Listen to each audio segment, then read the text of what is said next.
So, good evening, Friday night, Tokyo. How many talks have I done like this now? This is year number 6, everyone. It's July, late July.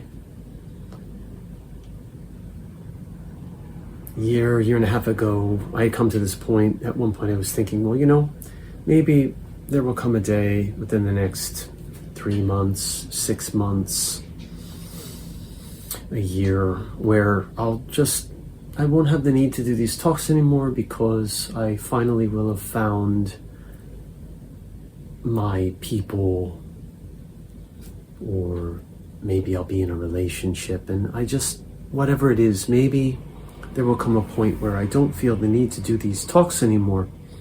But in fact, the opposite has happened, and I need these talks now, perhaps in a way, more than ever, to maintain my sanity, because I have nobody to talk to in Tokyo. I have a few people that I text on a regular or semi-regular to regular basis, which doesn't necessarily mean daily, and that's it. And actually, in my last talk, I mentioned that I got this comment about being toxic on Facebook. And I realized I had been using it too much and using it to vent because I had no one to talk to and have no one to talk to.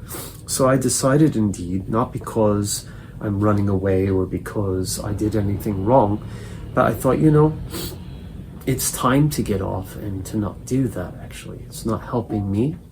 And if people are taking it this way, I might as well just go off for a while. So I did, and I shut down the account, like where I left my messenger open, but basically it's shut. I'm not logging into it or checking it or anything, and that's fine. But now you see, so I have really no place to vent. The only other account I have open really is Instagram, and I posted a few things that were sort of like a bit negative, and then I think I went back and deleted some, and I looked at them again. I said, to myself, I'm doing the same thing here. I don't want to, and it's pointless. So let me do a talk about this, not just to be negative. It's not a negative talk per se. It's not a talk where I want to complain about things, which is not quite what I've been doing on SNS either, because complaining has no point and benefits no one. Rather than calling this, it's not a complaint, but it's an observation going back to, why do I need to do these talks so much? Why am I doing this talk right now on a Friday night? Another sort of usual thing for me, to be home on a Friday night doing a talk like this, rather than spending time with someone or talking with someone face to face, right?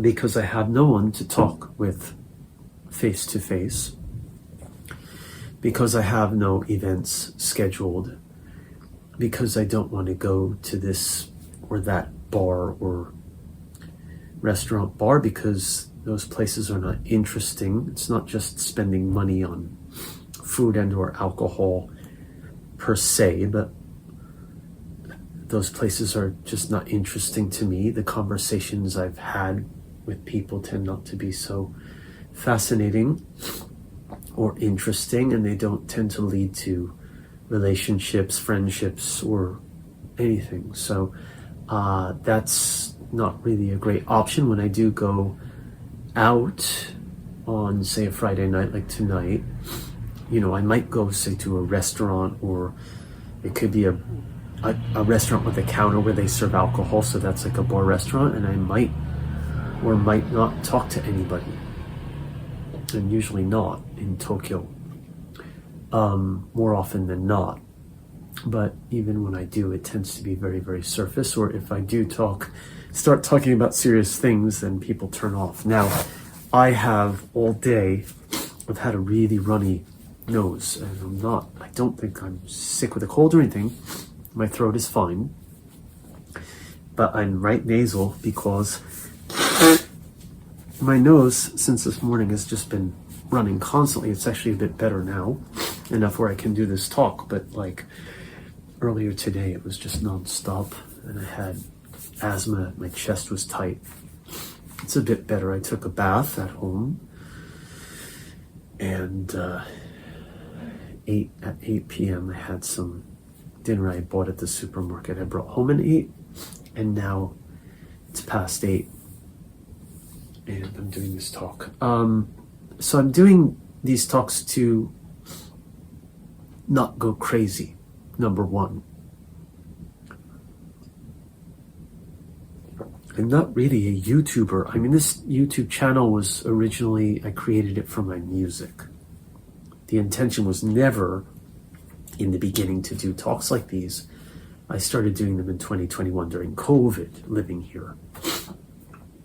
For the reason I'm doing them now, except they were all about music in the beginning. Now tend to be about other things. I actually will talk a little bit about music as an aside or as a part of this, but not as the main. And what the topic, it's now 6+ minutes I've given this long sort of introductory babble, but again, this is for me more than anyone else. So, but what this talk is, what I thought I would talk about is, I've talked about solitude, okay?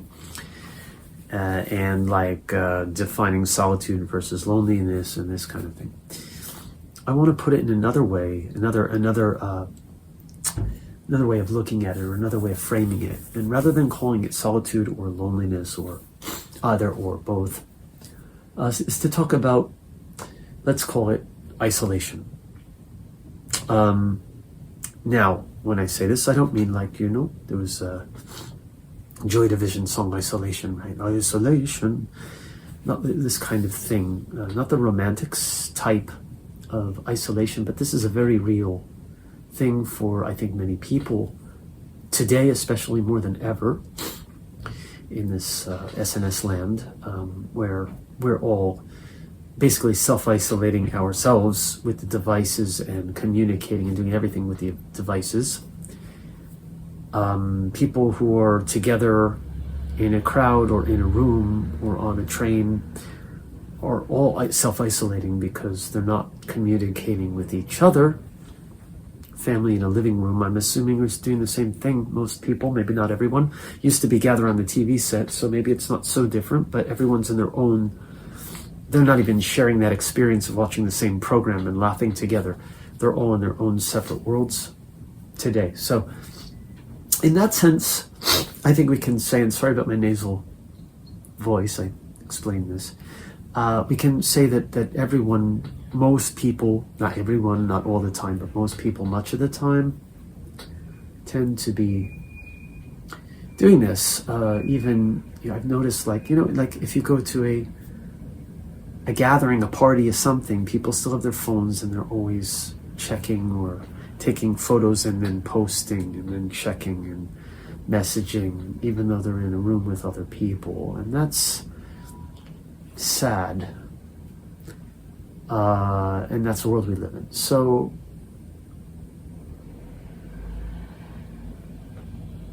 but let's take it to the next level.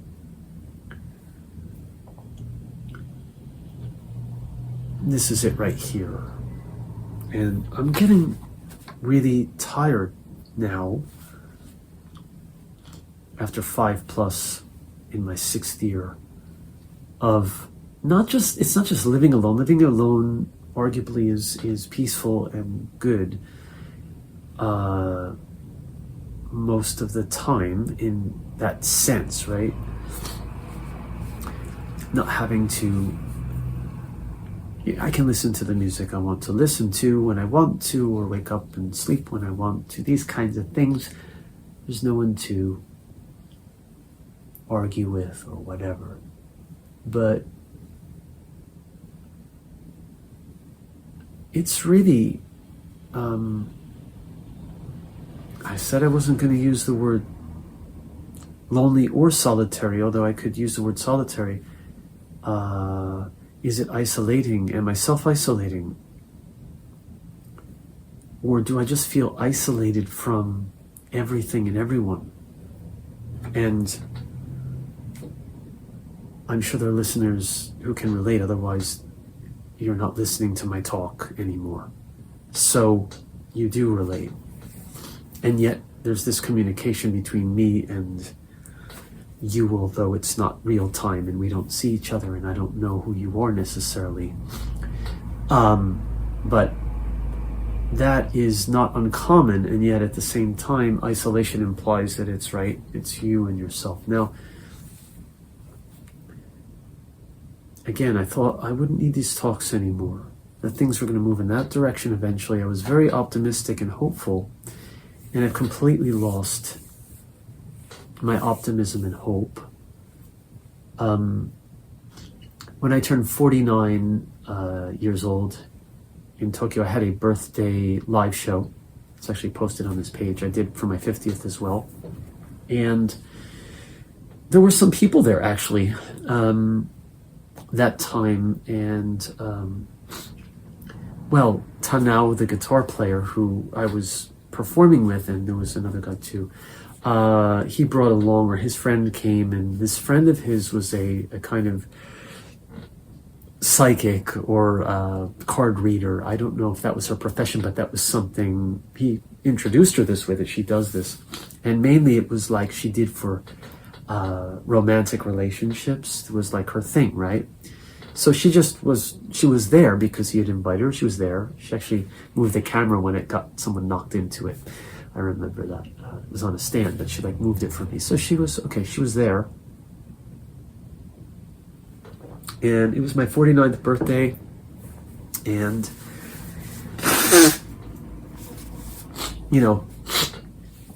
so it's 2022. So it had been 2 years roughly since my breakup and moving here, and COVID had started. And she read my, she did my reading, and she said, maybe I shouldn't say this to you, but you're not going to meet anyone until you turn 52, and that's 3 years. She said, you could have a relationship, you could have, something if you want it, like if you try, and if you meet someone, go ahead, you can have a relationship if you like, and there will be opportunities like this, which there weren't many actually, but maybe there were one or two if I think about it now, short-term things. So she was right about that, and she said, but not until you turn 52. Well, this year I turned 52 in February. It's now almost August, and the world's falling apart, and I'm still alone. And I haven't met anyone in Tokyo.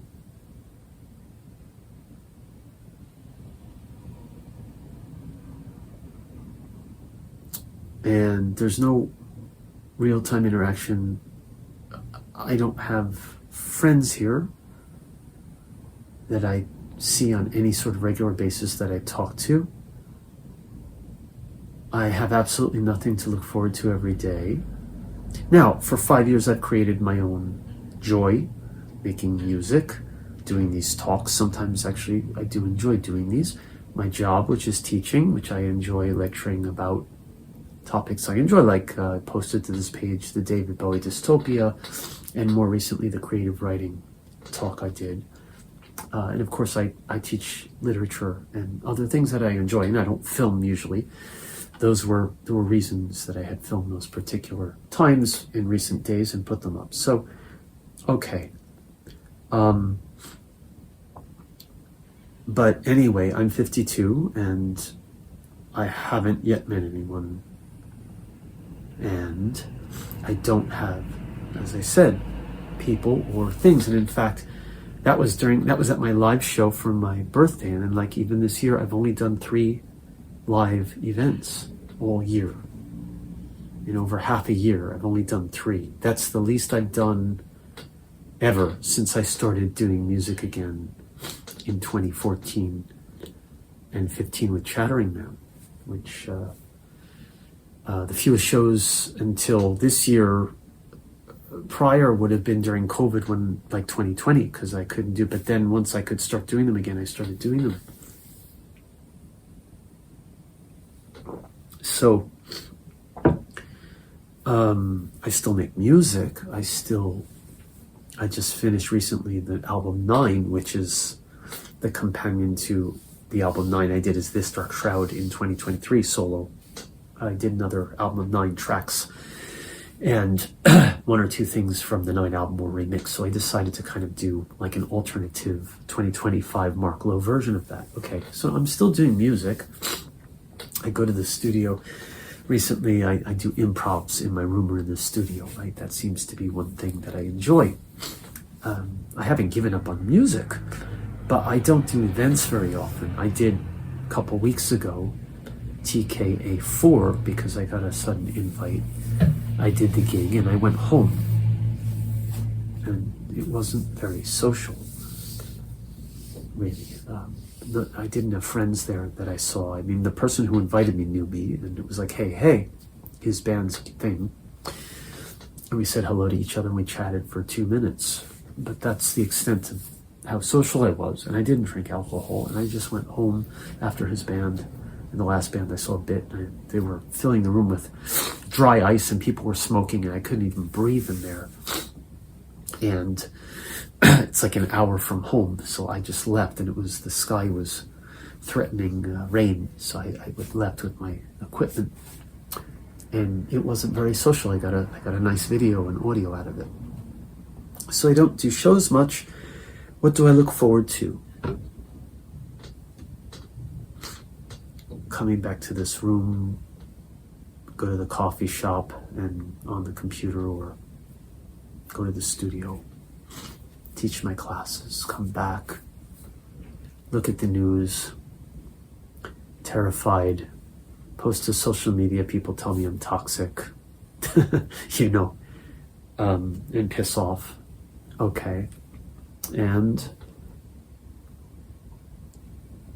far right party is, sort of like picking up steam. People are becoming ruder in Tokyo. I hate this place to begin with, and it's getting harder and harder to just be here. And so my hope for meeting people, whether it be like for a companion, a partner, a relationship with someone of the opposite sex, or even just making friends or doing things that are mutually fun with people, like making music, collaborate. I don't even have collaborators anymore. The people I've collaborated with are never quite like available or interested. I've reached out several times. People say, you have to do it, you have to make an effort. But the thing is, I've done so many times that it becomes like, I don't want to be a pain. You get the message when people just sort of go, yeah. And in Japan, it's like you sort of, I got it. Okay, so that means no. You sort of get what that is after time. So what is there exactly waiting for me anymore? Or it's not just about me, but I mean, does not anyone else feel this?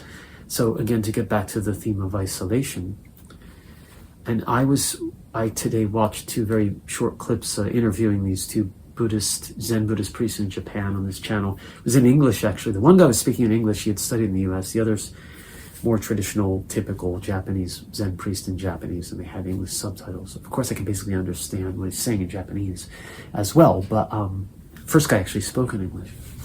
And he was a little bit more open, and he was cool, actually.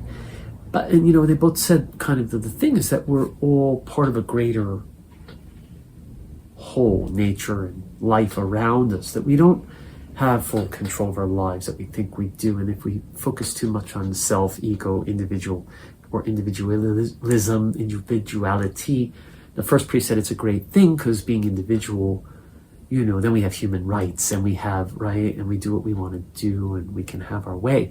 But if we only focus on that, we lose track of, or lose sight of, what we're a part of, and that all these other factors are influencing our lives. It's not just what we think or do. And I think, that's very true. I have a very Buddhist way of thinking, generally speaking, and so I kind of relate to what he was saying. The other priest kind of said in a slightly more traditional way the same thing, that we're part of the whole, and that zazen, like meditating or doing, can help us to reconnect to that.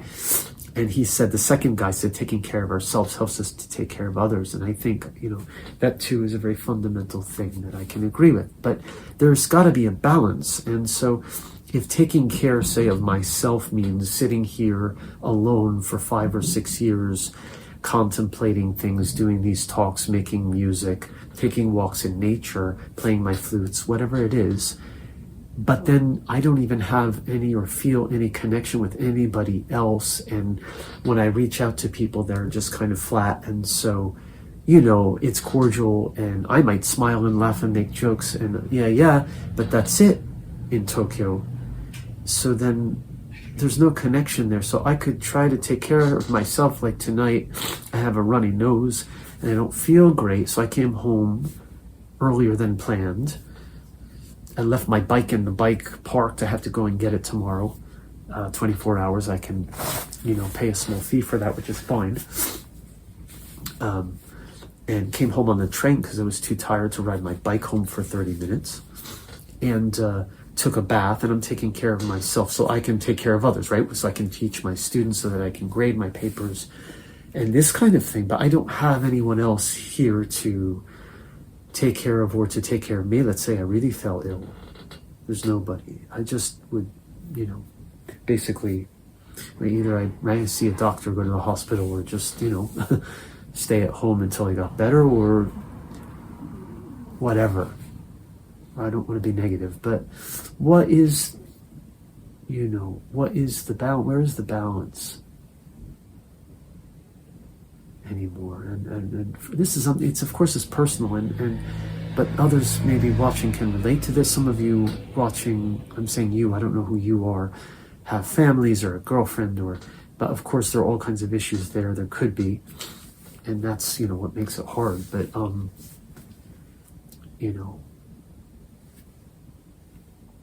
I'm in year number 6 of being single in this room, and it's not just single. Like I said, living alone is not the issue, or being solitary for some time is not a problem for me. I'm okay with it, but I need a balance, and not just teach my students and then come back, or talk to a stranger for 2 minutes about the weather and come back home. I'm not totally isolated in that sense, but there's the only deep conversations are my own lectures to my students or these talks. They don't happen elsewhere, or maybe a friend living in the US that I talk to once in a while by texting or Zoom or something. I have one friend I've been recently doing that with for maybe 30 minutes once a week or once every couple weeks. We might chat about music or about some book we read or film we saw, something. Like, he's a little bit younger than me, but he's, from the States, kind of thing. But I don't have anyone like, hey, let's meeting every Friday, say, or every Saturday or whatever, for coffee for 2 hours to chat, or music friend to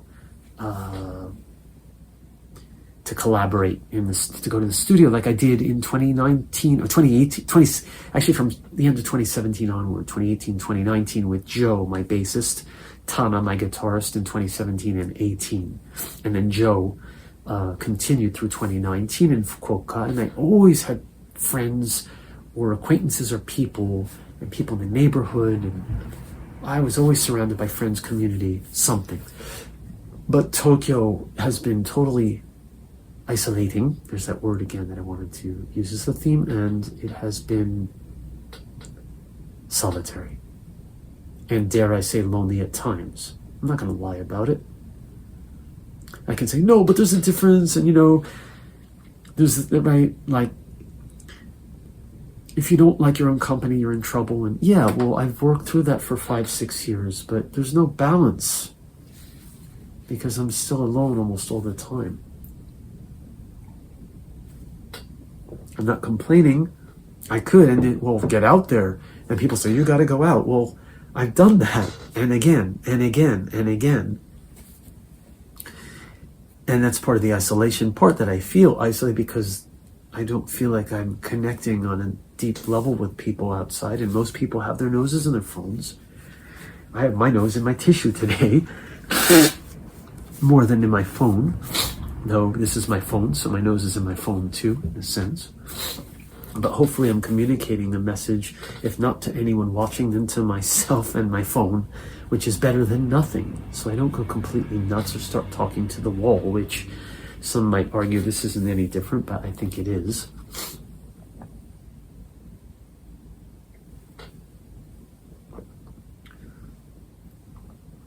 And in 2021, though I did the song in late 2020, I did the song Hope, which was hope that the pandemic will end and that life will improve and that we'll all have the chance to be together again. And that hope died because the pandemic did indeed, right, fade out, or it's not, COVID is a fact of life, like colds are facts of life and other things, but everything totally changed since the pandemic. And for me in Tokyo, again, personally, I haven't met anyone. I haven't created any new circle of friends. I did off and on a little bit. 2023, in between, actually the best. Actually, 21, 22, 23, I had more friends and more shows than now. So weirdly, it seemed like it was getting better. And then it got worse. Like from last year, I think, I went to Fukuoka once last year and did a show. But like after that, around that time, I don't know, it was this summer, that's like a year ago. Just started doing less shows, less enthusiastic about it, getting less invitations, and teaching more, and tired and running around and paying higher taxes. And now, Gaijin, we're the problem, right? And so next is I'm going to be scapegoated for this shit, right? So what do we have to look forward to? And I don't want to, right? I talked last time about politics and global warming and the rise of fascism, which I've mentioned a few times already here. But even putting all that aside, just let me end on this. I want to keep these talks to like roughly 30 minutes or less is sort of my goal, because I used to talk for an hour and a half. It's too much. I'll do another one some other time. But like, I just flipping through, right? And I'm trying not to do much. I was on Instagram and they have these reels, and it was David Foster Wallace, who of course took his own life. And he was talking, right? This is years ago, about how it's hard to ask someone to sit down with a book or to look at a piece of artwork for, he says, an hour, and to contemplate or think about or talk. An hour, my God. People can't sit down with a book or watch a movie or look at a piece of art for like 5 minutes or 3 minutes or more than a minute, some people anymore. Generation Z, it's just really bad. And he took his life because he felt isolated. He couldn't connect. Can't imagine how he would feel today if he was just like thrown into the world today, how much worse it is and how hopeless we are. And I don't want to end on a pessimistic note, but like, how can I be optimistic? I want someone to tell me, other than, take walks in nature, do your music, do these talks, find an online community. That's all there is, but it's not the same as sitting down with people every week or going into the studio or getting a drink or whatever, even that, I don't have that at all anymore. Well, last week I saw a friend from Fukuoka, the old days, and we chatted for an hour or something. It was great. Made some jokes and laughed a bit about how horrible things were. And then, okay, I'm going back and see you. And that's it. And then, back to isolation land. So that's just life. That's reality. So, all right, there's 30 minutes. Thank you very much. And hopefully tomorrow I'll be sniffling less and have less congestion. But hey, until the next, thank you. Hang in there.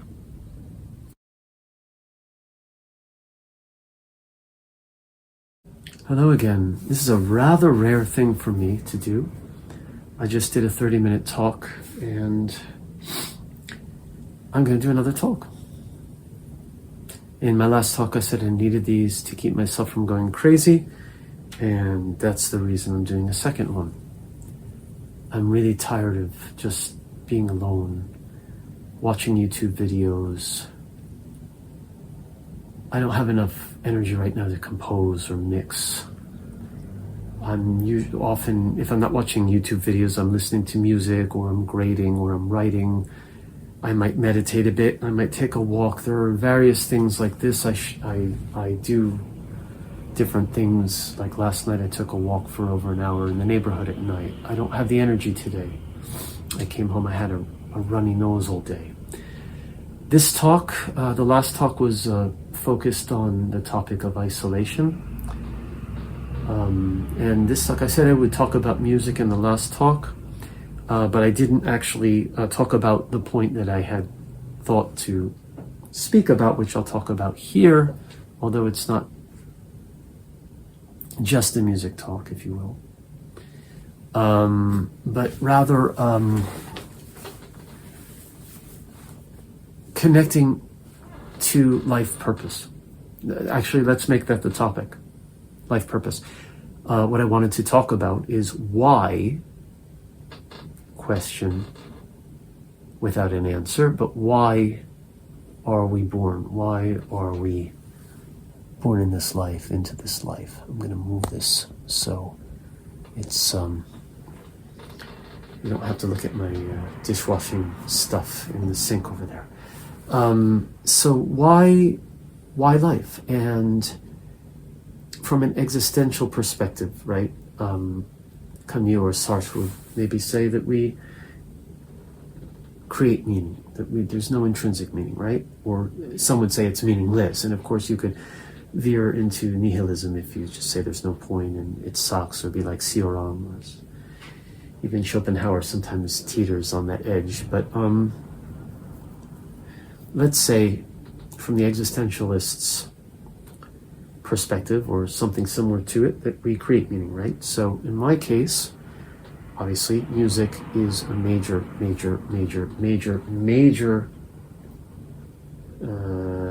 drug salve, purpose giving life force for me.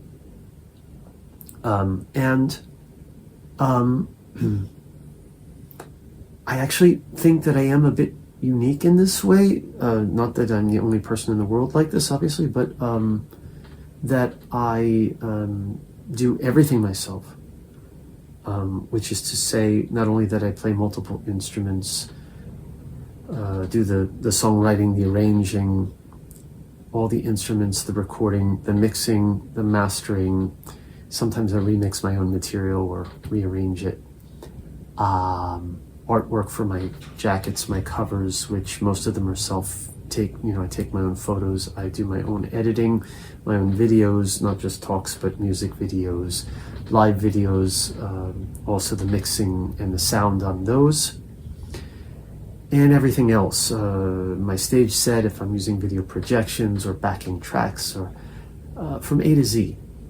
And I've talked about the whys of that, and I can just briefly say it this way, that I didn't have good experiences in my bands, that we had different ideas about how the music might sound in the early days, and that I had a producer who mixed things in a way that I wasn't quite happy with, and there were all kinds of issues, which I wrote about this in an essay and read this on the page, so I'll share that link if anyone wants to hear that story or read that story at my blog.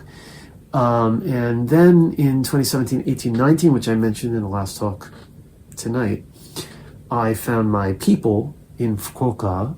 They're not here now. And I had several fun collaborations that did work. Still I was writing the songs, still I was arranging all the backing stuff. I had a guitar player and a bass player, and Joe also played bass and what he called a guitar bass with the guitar strings on it. After the guitarist Tana left to do work and other things. Joe and I continued on, and then we did This Dark Shroud as a duo. So just a little bit here, my This Dark Shroud project 2017 through 18 was solo, a recording solo project while I was doing my own solo work, and my trio Laughing Moon with Joe and Tana the guitarist, and then later with Joe as a duo. And then in 2019 we decided to take the name This Dark Shroud and perform live and also do our own recordings. So that's why it's part of the story, talking about collaborations. And also, although I've spoken about This Dark Shroud before, this talk is not just about this, but the talk was right, why are we born? Okay, I'll remind, I'm going to talk about music, and then I'm going to go back to talking about purpose in life, and for me it's music, right? So to talk about This Dark Shroud a little bit. So solo project 2 years, with Joe for 1 year in 2019. 2023 in Tokyo I revived it as a solo project, and actually it did become in a way the most social or semi-social, one of the most projects for me, or got me playing shows in 2023, because I was really excited about reviving it and doing it in Tokyo for the first time ever, although it was solo because Joe's not here. And so I did a number of shows, and I made a documentary about the shows in 2023. I went back to Fukuoka, I did a show, and I invited Joe to play together with me again. I did last year with him again, although it wasn't as This Dark Shroud. When we play together, it's kind of got that thing, because we did that project together in 2019. And also 2023, 2024, I released, 2023 I did a trilogy of albums, and then an additional album 2024, all solo. And I have done a compilation of 25 tracks from that period, 22 tracks from 2019 with Joe, including a new improvisation. It's not new, it's from 2019, but I remastered it. I actually tried to put it on YouTube, and for some reason YouTube really mucked up the volume, and I tried lowering it on the source material and re-uploading it. It still sounds quiet and it's weird. I couldn't get it right, so I just nicked the idea of putting it on YouTube, and it'll just be on the compilation later. And 2017 through 18, the original solo recording project, 25 tracks. So 25, 22 from 2019 with Joe, and 25 from 23, 24. This year I also put out Melting Point and Image Removed as This Dark Shroud. But so that was part of the music thing I wanted to say. Now, going again, I'm going to connect this with purpose and music and why are we alive. And I made a comment in my talk, the last talk, not on isolation tonight, but one earlier I had posted from a few nights ago. And there's a comment, thank you, where we were discussing how creativity, yes, this is one way to survive this fucking world. And so creativity, making music in my case, has been a major survival tool. This Dark Shroud is of course just part of this. I've done tons and tons of solo work. I was in bands before that. That served for me as a social outlet for many years. As I said in my last talk tonight, 2020 even a bit during COVID I did over computer, and 2021 with Sunny in Fukuoka, Sunny Yasuda, we had back and forths and we collaborated. Goda Takeshi, not his real name, but guy living in Tokyo. We did an EP together that way, and we performed together even during COVID. Tanao, who I mentioned in the last talk, performed with me on my 49th and my 50th birthday. We did never did recordings except in studio, and then live shows together. So collaborations. But all this, going back to the last talk and the theme of isolation, how do I survive apart from doing these talks, taking walks, etc., and blowing my nose when I need to? How do I survive all this is to do music or to do creativity, something creative. Writing is another thing. Like I wrote that essay about my band days and about the producer, and writing that essay also was a very cathartic and nice thing to do. And I'm now writing another sort of essay, which I started a couple days ago. So hopefully I'll finish that. Maybe work on that this weekend and publish it eventually on my blog, or maybe I'll do a reading of it here too eventually. We'll see. It's not finished yet. Let me get back to why are we born and what the hell is this life about? And so this is like the broader topic that more people can relate to than my This Dark Shroud project. And if you're still listening, that means that maybe you have an iota of interest in that, or my music perhaps, because my page is also about music, or that you just feel that I'm giving talks and maybe this is leading somewhere more interesting. So let's try to go in that direction for those of you who have stuck it out this far and don't care about the music per se, right? But the fact that creativity is an outlet for some of us, perhaps for you yourself. So why are we born? And so in my case, again, to go personal and getting back to music a little bit, but then broadening out the theme a bit to make it more general, is the music, right? So I just produced so much between 2017 and this year. It's like, 8 years?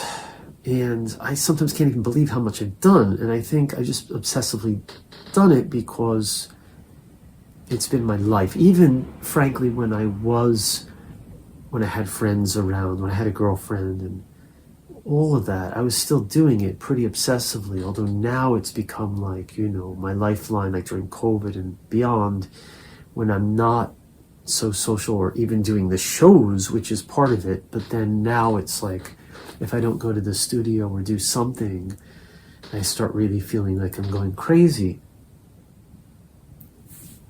But this music has not gotten me recognition, has not gotten me paid money. Like Bandcamp, my sales are like almost nothing, and streaming is even smaller.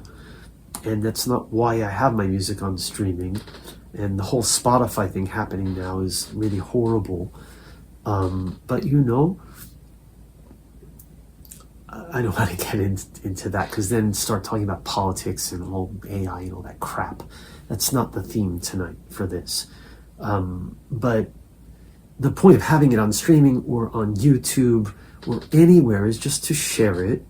But it's not to make money from it, for me personally, is to share it. But I'm going to do it either way, because it's what I do and it gives me purpose. And going back just briefly to the This Dark Shroud project, the reason I'm mentioning this is because yesterday, I was feeling quite miserable and down and hopeless and tired and not good. And on my way, I went out for a short time. I went to a coffee shop or something, came home, and I was listening to the 2019 This Dark Shroud project with Joe. I just decided to listen to that on my earphones. And I was like, this is cool. I haven't heard this in a while. I had done a compilation called Duo. And so I decided I put my stuff down at home, my bags, and I went back out and I took this long walk while I listened to basically the whole thing over an hour. And I was like, this is cool. I really want to share this. I did share it on YouTube. I really want to maybe, publish this through streaming or whatever, just like make it an official compilation, right? And I thought, this is really cool. And I started feeling like, wow, like I did this music, we did this music. Obviously, I've been doing things in much more recent times from then, but like this exists, and I could not make this today if I wanted to, right? And Joe's playing is different. We've collaborated again. Things have changed.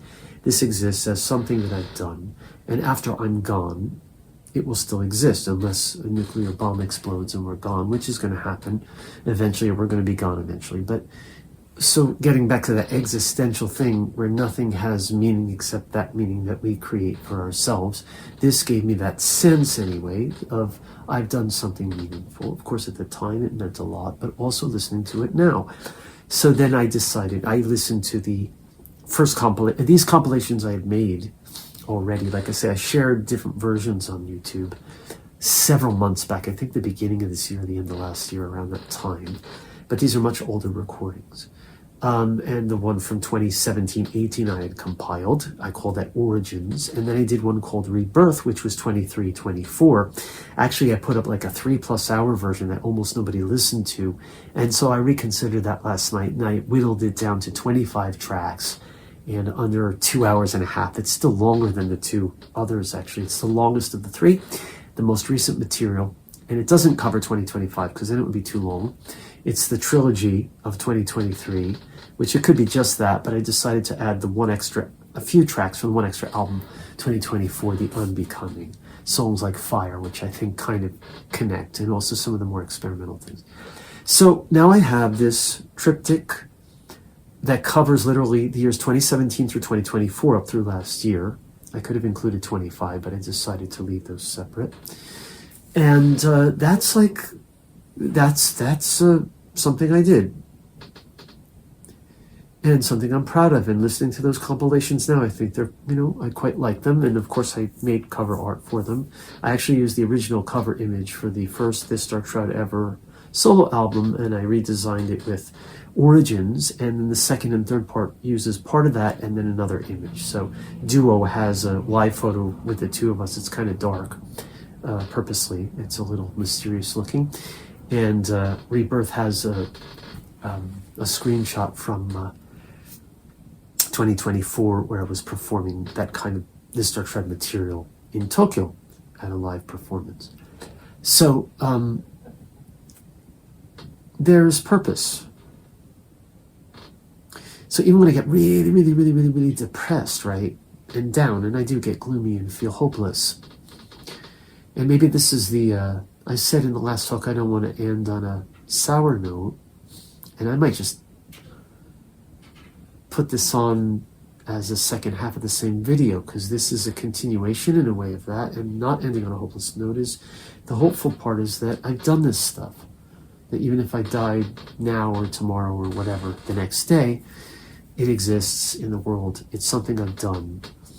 It may not have any ultimate meaning to anyone, or maybe it did to me, and so that's meaning enough. It gave me meaning in my life, and it's given me hope last night when I was hopeless, and maybe today if I listen to it again or look at the cover art and think, this is cool, I really like this, and maybe somebody else out there will listen and enjoy it.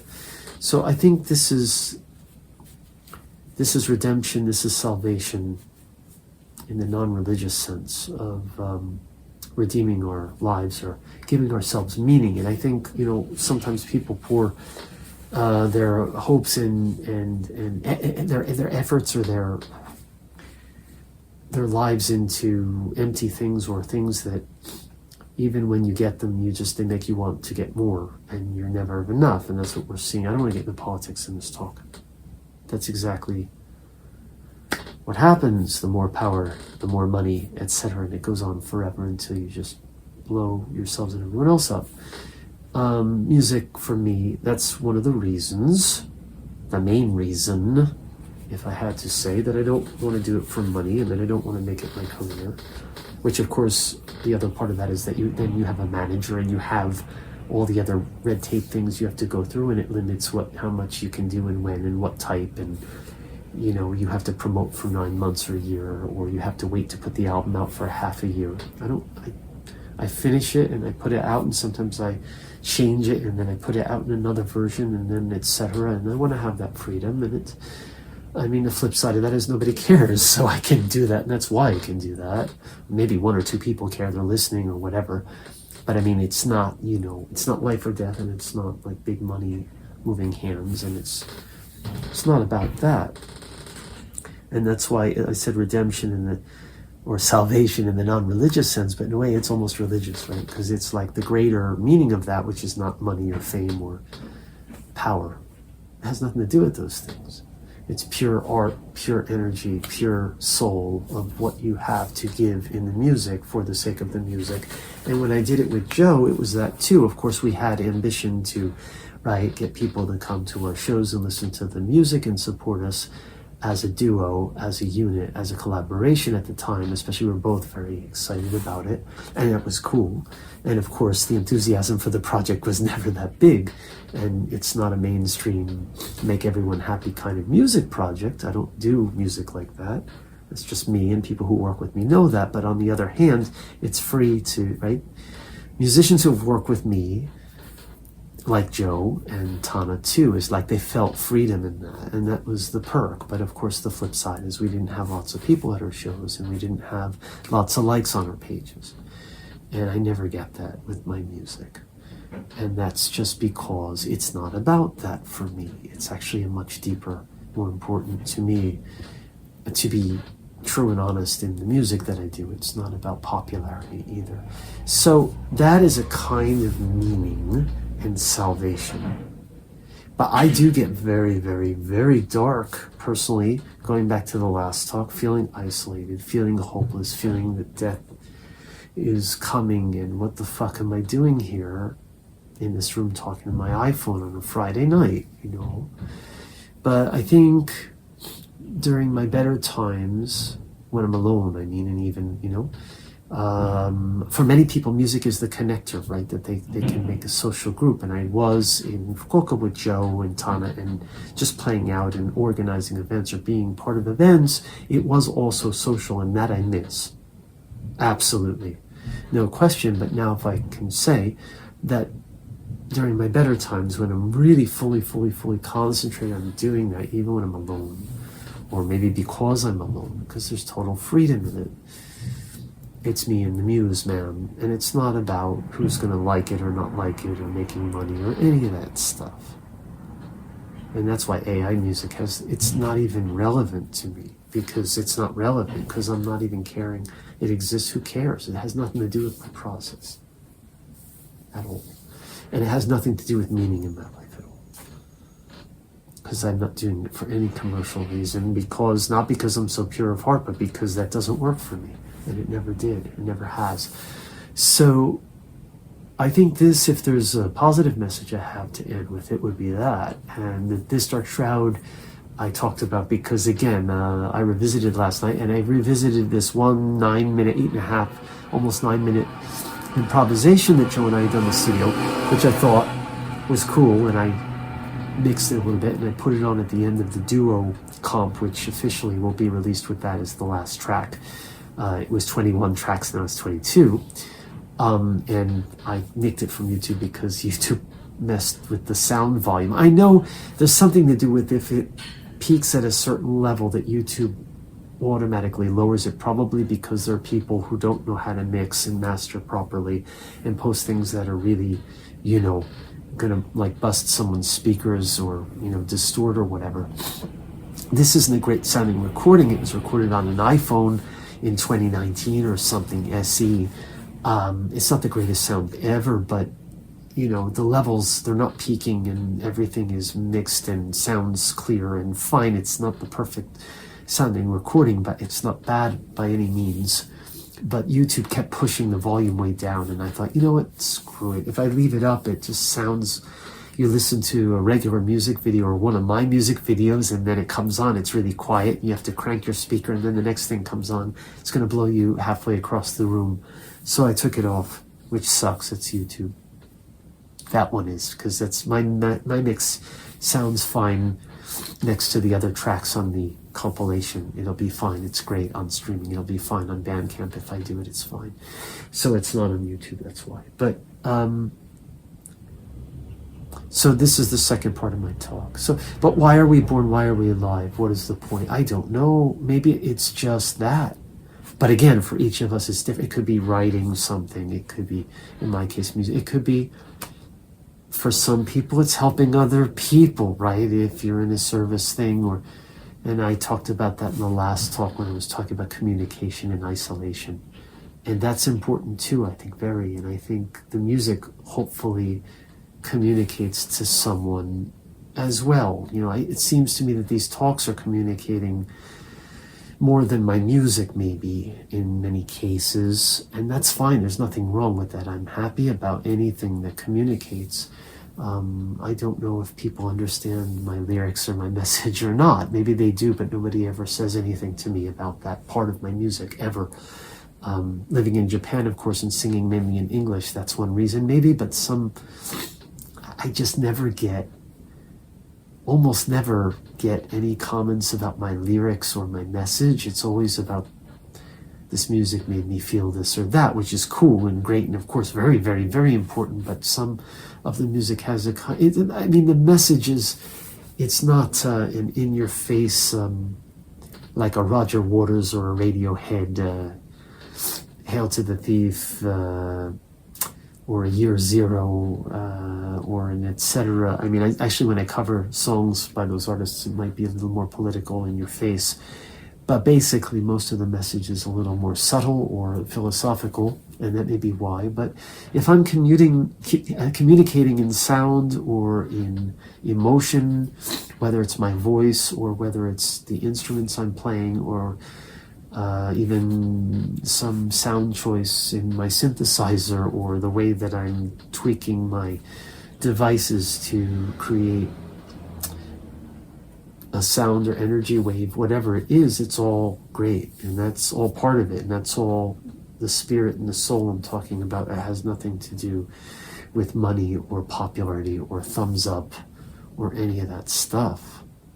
So this is the second talk I wanted to, in a way, I didn't want to just talk for an hour and a half, so I'm keeping both of these to 30 or less.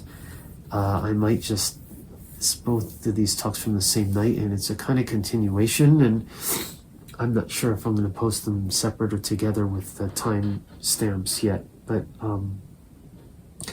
this was also I wanted to talk about. So for me, anyway, life's purpose is being creative, and I talked mainly about music and a lot about this structure, of course my solo work too, and other collaborations too.